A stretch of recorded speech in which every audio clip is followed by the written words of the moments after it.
आता जे आपल्याला क्वाड्रेटिक इक्वेशन आहे ते कोणत्या मेथडने सोडवायचं आहे? फॅक्टरायझेशन मेथडने सोडवायचं आहे.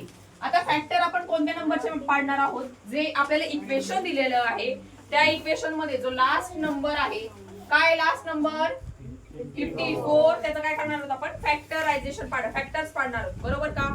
आता आपण जेव्हा फॅक्टरायझेशन मेथडने इक्वेशन सोडवत असतो तेव्हा एक गोष्ट लक्षात ठेवायची की दोन नंबर असे शोधायचे की ज्यांचं मल्टिप्लिकेशन केल्याच्या नंतर काय येतंय 54 आन्सर येईल आणि प्लस मायनस केलं त्या नंबरचं तर आन्सर काय यायला पाहिजे 50, बरोबर का? मग असे दोन नंबर शोधायचे आपल्याला. मग मला सांगा बरं की कोणते दोन नंबरला मल्टिप्लिकेशन केल्याच्या नंतर उत्तर 54 येईल? 9 आणि 6. आणि 9 6 चं जर आपण ऍडिशन केली तर उत्तर काय येईल 15, बरोबर का?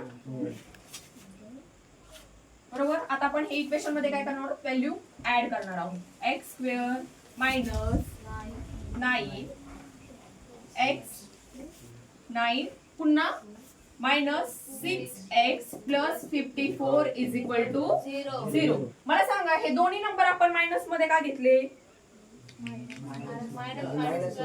का बरं? कारण मायनस मायनस काय होणार? प्लस. हे दोन्हीचं प्लस केल्याच्या नंतर उत्तर काय भेटेल आपल्याला? 50, बरोबर का? मग आता हे स्क्वेअर मध्ये होता हा नंबर आपण कशामध्ये लिहिणार आहोत? सिंगल.